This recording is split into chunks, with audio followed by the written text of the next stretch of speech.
Good morning, beautiful souls. My name is Todd, and this is the new streaming network, home of Going Solo and Going Bold on WGSN-DB, Going Solo Network Radio. And this is Conscious Creating with Katye Anna and Todd. I am Todd, and we are missing my dear friend Katye Anna, as some of you know her. She is dealing with some human issues today that has prevented her from joining us on the show. So I hope you will join me in sending her healing and light and love energies and a quick recovery to whatever maladies and things are going on in her human experience this morning. I would like to start with a brief meditation and breath work so we can drop in and invite our guides and teachers and source to join us. So if you would like to join me in closing down your eyes and relaxing your jaw and take a gentle swallow and reconnect with your breath, whatever the pattern may be this morning, and gently and lovingly with yourself, just begin to elongate the inhale, a gentle pause at the top if you care to, and then elongate the exhale, breathing out through small opening through your lips, and again, a gentle pause at the bottom. And I am sure this will bring upon you a sense of calm and bring us all into the present moment, and hopefully letting the chatter and banter of what's going on in your mind and thoughts, just let them be, don't resist them, and just keep returning to the present moment of our breath.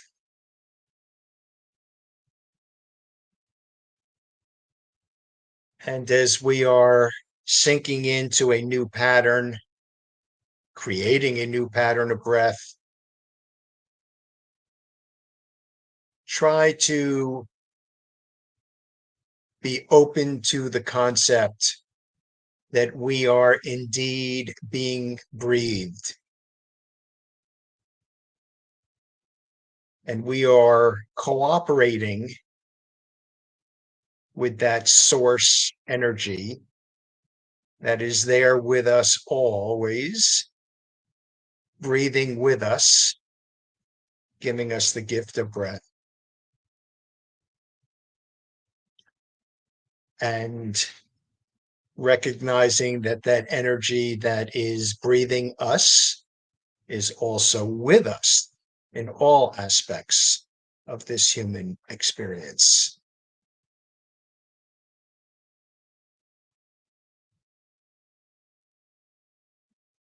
And I offer this simple, gentle practice to be used all throughout the day, upon waking up, during the day, if you find yourself in a stressful situation, before you're going into a meeting, wherever you are, it's something you can be done simply and easily while doing whatever you have to do, but preferably if you could just take a few minutes and just settle in. And I can assure you that the results may not be guaranteed, but the outcome will be a slight better one for you if you do a small preparation for whatever challenge is coming to you, or if you have no challenge. It's always beneficial for you. Just taking a couple of more breaths, settling in as I ask our teachers, guides, angels, archangels, enlightened ones, teachers, source, planet, cosmos, and beyond to join us this morning in helping us remember our true nature of oneness and love, and to help us open up our eyes and consciousness and minds to any obstacles that we are holding on to, might not be seeing clearly, that are preventing us from recognizing our connection to our true nature, which is always there. And again, a special thought, if you would join me, for our dear friend Katie. Healing light and love to you, our dear friend. Ah, thank you for that. Thank you for joining me in my beautiful virtual residence here in San Diego.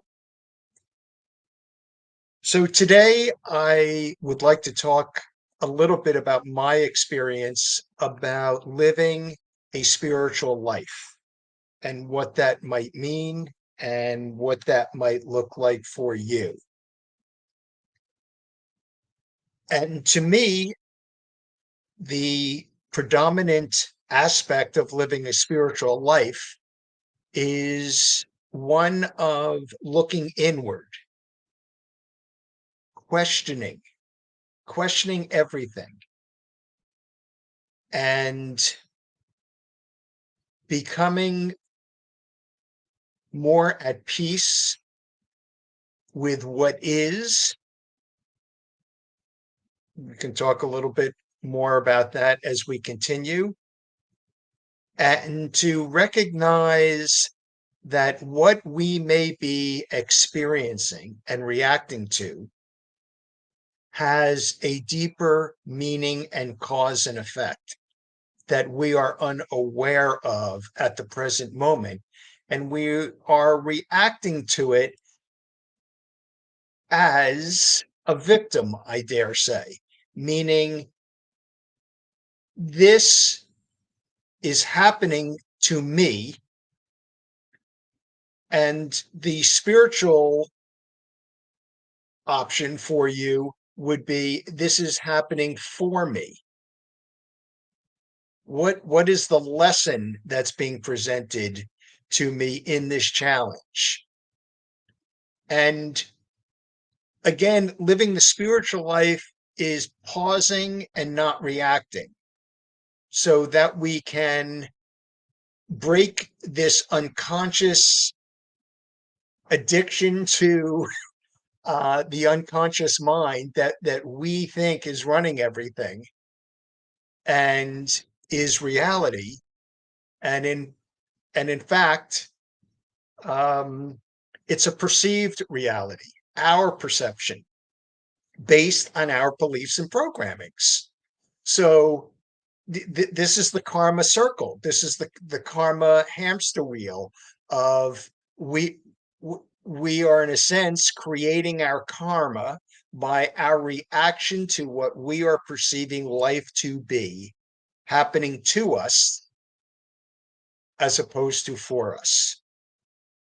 So we are best served by becoming interested and intrigued and students of everything and looking at the possibility of a new explanation of what may be going on at present, even though it feels so real and so hard, if I could use that term, so impactful.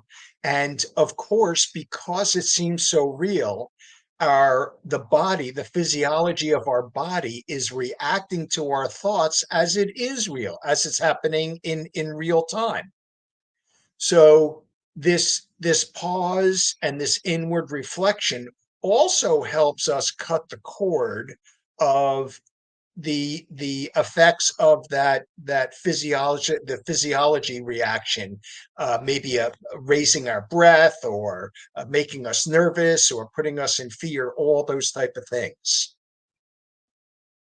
So to begin a spiritual life is just to be aware of this whole paradigm that I have shared with you, in whatever manner and shape it's happening for you, and recognize there's another way. What that other way is infinite. It's for you to research and find for yourself, and to recognize that that's what this whole curriculum, this whole iteration is for, a teaching moment. This is what all our relationships are for, teaching moments. Now, foundationally, for me, my spiritual life is based on A Course in Miracles. I'm not sure how many of you know that. It is a curriculum that has been available since the late 70s. It is a cumbersome curriculum. I don't recommend it for anybody. There's several parts to it. I have been a student, I say, of the Course in Miracles, because I read a lot about it, and I have been a participant of the daily lessons of A Course in Miracles, which is one third of the primary uh, uh, piece of A Course in Miracles. And every day, my commitment to my spiritual life is based on reading that daily lesson, and and lessons collectively on the year. And it has made all the difference in the world for me. I can't guarantee that for you. I can guarantee you that it will bring you some new information and helpful information that could be of benefit to you on your spiritual life. So that's one foundation. The other foundation for me is my yoga practices, living yogically and reading the ancient yoga texts, because for me, the yogis and the yoga ancient texts knew all of the spiritual context that we are seeking today 5,000 years ago, if not older, or longer ago. And essentially, the yogis knew, if I had to consolidate it, that it's life turns up for us as we master our relationship with our mind, meaning changing our relationship from being a servant to our mind and thoughts, and becoming the master of our mind and thoughts. And yoga, again, offers uh, so many limbs, as they're called, in one aspect of yoga. And what I like so much about yoga is it's not trying to convert anybody, and it's really not anything that you can argue with. Anything that you read or you may be following spiritually wise for your life in yoga, there's no argument. It's either it works for you or it doesn't, but they're not trying to conform you or proselytize anything to you. Yoga just says, well, try this and see if this changes anything for you. And also living yogically, in terms of what I put into my body is the equivalent to what I would put into my mind as well. I don't want to put anything in my mind or in my body that's going to be difficult to digest or agitate me in any way, and make my life more difficult. And then, of course, uh, I would say my other foundational aspect is that my journey into spirituality has led me into this wonderful place of my life, my actual life, the entirety of it has become my spiritual practice. Wasn't always like that. And it has taken um, a lot of persistence and a lot of bumps in the road and the life dance of one step forward and two steps back, or two steps forward and one step back. It's not a linear path, and it's not straight up the mountain, because as we peel back these layers of the onion and go deeper into our soul and psyche and our true nature, we have this unveiling, and I would dare say unveilings, a continual process of becoming lighter and more aware, and the letting go of the heavier baggage, the low hanging fruit, so that we can do some deeper, heartfelt work, going into the heart, opening our heart. Once we trust that we are very confident, fairly confident, that we are being breathed, meaning we are accompanied, that there's something there that we've turned away from, which we have chosen a life of separation. The Course in Miracles says we have one problem and one solution. Now, it's a big book and it's a lot of years to correct all this programming, so I don't want to make light of it, but it really does boil it down to one thing.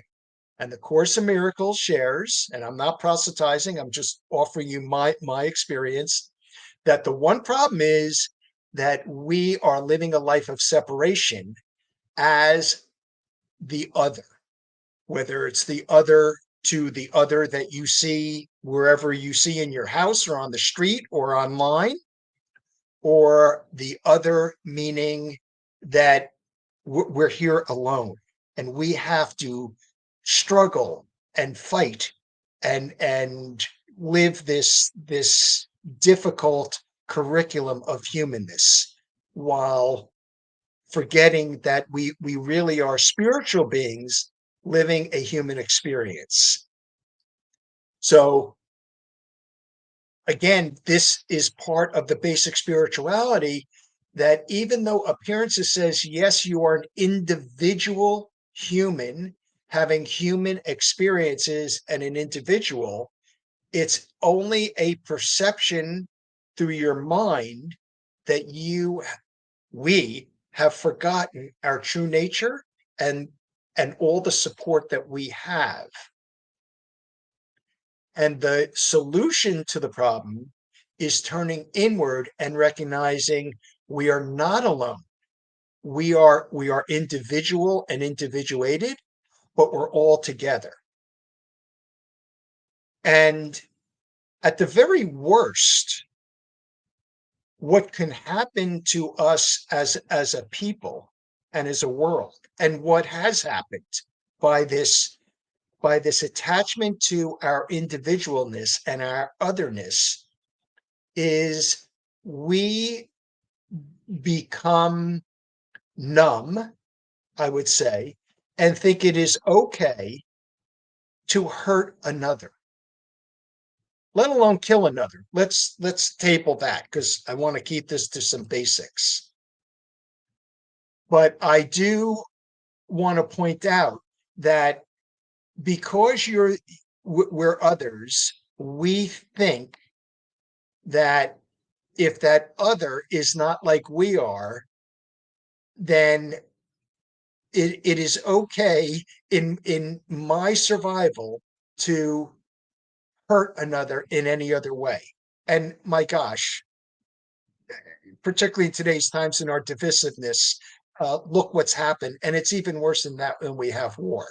So I'm going deep in. I want to break and give you a second to digest what has been shared with you this morning, um, and just remind you that this is Conscious Creating with Katye Anna and Todd.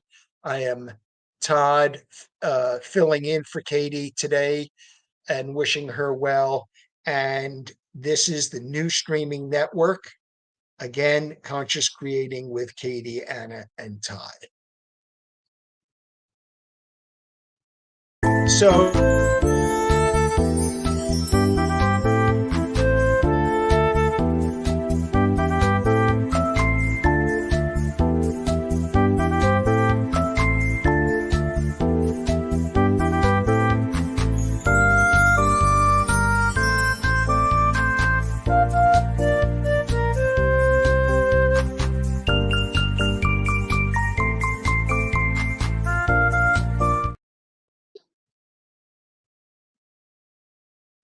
welcome back. This is Conscious Creating with Katye Anna and Todd. I am Todd. Katye Anna is not with us today. We send her love, light, and healing thoughts. So, I have been sharing with you all an introduction to a spiritual life. I hope the first session that we discussed were digestible, easy type of things that might give you some food for thought and contemplation and help you support you in deciding, because everything is a choice. That's the wonderful key and blessing to a spiritual life. Excuse me, is recognizing that we are a free will. It's a huge topic. It's a big discussion. So just for this morning, just let's all accept that everything is a choice and everything's free will. And we are choosing one thing or another, whether we recognize it or not. And what that essentially says and does for us is that we have created anything that we may perceive as a problem. We have created anything that we may perceive that we are living as a problem. And the good news is that because we are the creators of it, we can leave that and recreate something entirely different for ourselves.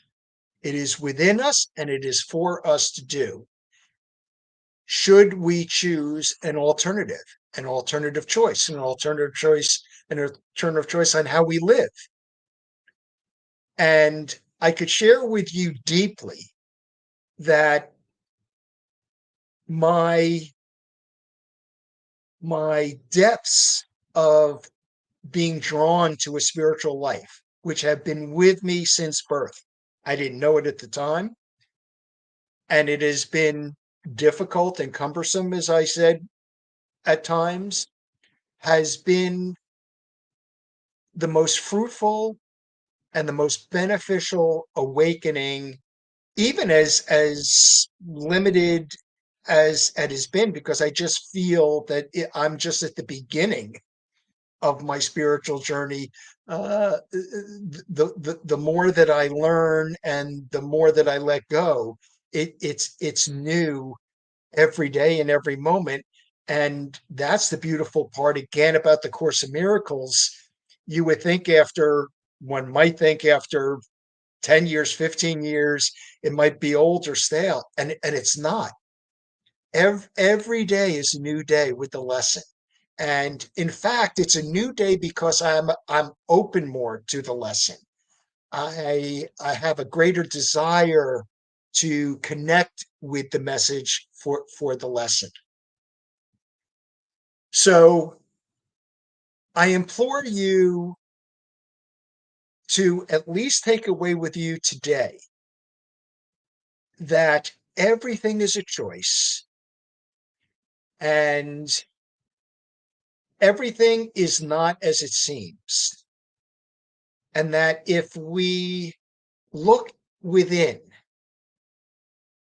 and connect with our breath and ask for help from our guides, our teachers, our angels, source, there is so much help there that we have turned away from, that we forget that they're there, and we've been going through this curriculum as we are the master, and we are the sole source of how we're going to live this life. And we've been relying on our beliefs and our programs and our fear and our separateness. All those ingredients do not bake a palatable, tasteful cake for us to nourish ourselves on, to nourish our spiritual heart, our spiritual souls. We have not been using good ingredients. And I could share a little practice with you. If I call it our spiritual farm. And what you could do is take a pencil and paper, and it's always good putting things down on paper for a spiritual practice. And take a pencil and paper and write down in free thought, your top 5 or 10 emotions that you feel are cumbersome to you right now in your life. So for me, it might be, in the past, fear was a very big feeling and emotion and operating system for me in my life. So that would be one. And then two, it might be anger. I'm angry at the world or God or others, yada yada. And then three, whatever that is. And what this process is doing is it's showing us on paper, and it's giving us a map of where we are focusing on, in particular, on the negative emotions and upsets in our lives that are predominant in our lives. And my dear friends, if peace and contentment and love are not on your list, that is a good indication that the items on your list are crops that you are putting your energy and time on, not only raising but ingesting as well. And once you have that list together, you could say, I see that. I really don't want to spend my life in fear, and I am choosing to do so. And I'm all in on this fear. I am buying more seeds. I am tilling the soil and planting those seeds in the soil for fear. And I am watering the soil and the seeds to produce more of that. That can only be coming from me. I am the farmer of that. I am the creator of that. And the good news is, once I recognize that, I could say, that hasn't worked for me. I don't enjoy that. That doesn't bring me peace. That doesn't bring me contentment. That doesn't bring me love. And I want to put my spiritual practice, my peace, my contentment as my number one priority in my life, this life, so that I can grow spiritually and learn the lessons that have been presented and are being presented to me here in this curriculum called life, because we are all the students of life. So a spiritual life is looking into what has been, recognizing that really is not who we are and what we are. It is what we have become because we thought that is what we are. So the spiritual life is an undoing, an unwinding, an opportunity to do it differently. And when you make this commitment to yourself, that your number one priority in your life is your spirituality, You will be amazed on what will come to you.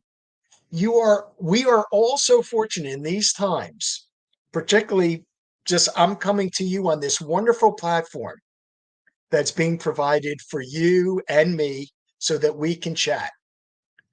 I in the early days of my spirituality were resigned to reading and did a lot of it. I'm not complaining, but we all now have so much open to us. The exposure to all these spiritual teachers that are out there is there's no limit.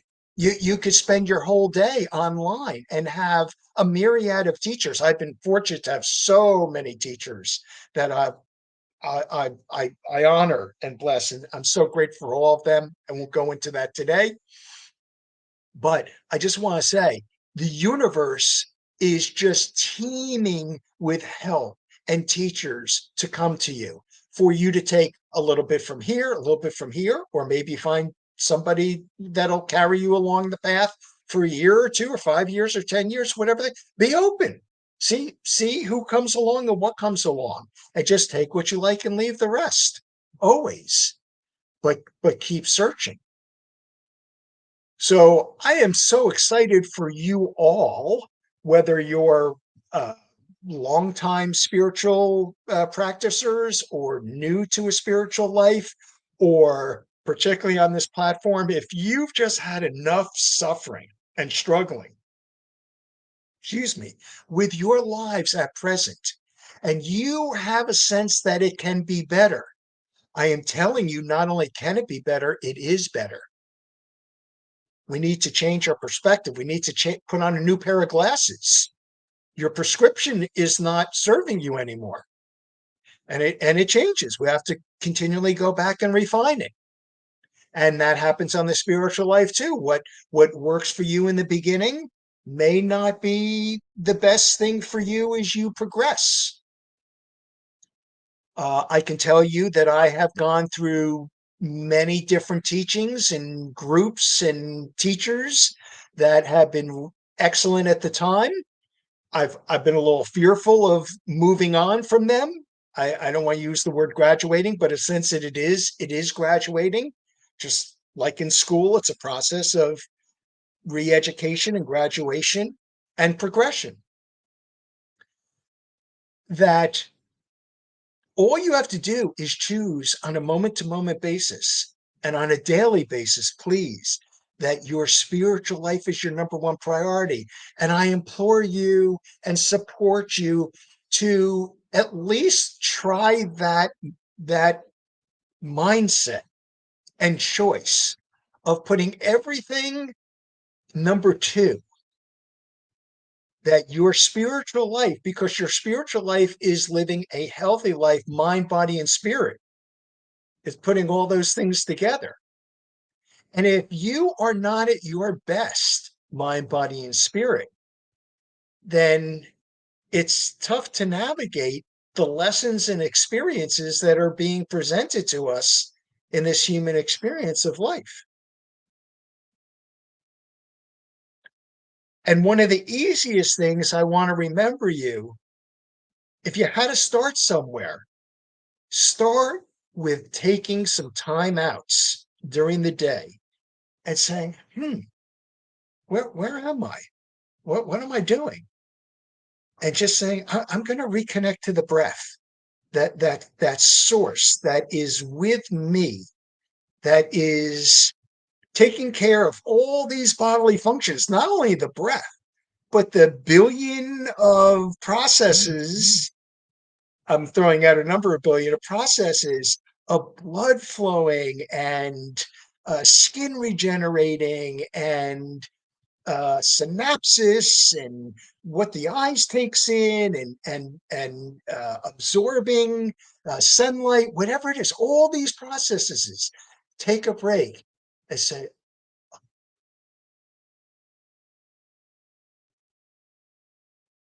that breath of life, that breath of ease, that breath of peace that we are predominantly turning away from 99.9% of every moment of our day. And maybe even in our sleeping, uh, however many hours that we're sleeping. If we don't cleanse ourselves or do a little spiritual practice before we go to sleep, there's going to be a tendency or a possibility that the mind activity is going to be related to something that we have not let go of during the day, that we're still holding on to. We haven't processed it. We haven't purged it. It hasn't gone out. And again, this is the process of spiritual life. Yeah, purging these old programs and beliefs that don't serve us anymore, but we are still nourishing ourselves and using that as our operating system. It hasn't been purged yet. So if we don't do this at night before we go to sleep, and if we don't do some sort of spiritual practice first thing in the morning when we're really fresh and new from slumber and resting, which is so important, rest and digest is the best physiology for us. And then during the day, throughout the day, taking these pauses. If we don't begin somewhere with some practice, how are we ever going to break the unconscious addiction to this voice in our head, which I call ego? Huge topic, huge discussion for another time. So just let's all agree that that voice is ego. We are all our primary addiction is our addiction to that voice because we have never challenged it. We have never said, is that really is that voice really our higher power speaking to us? Is that what that is?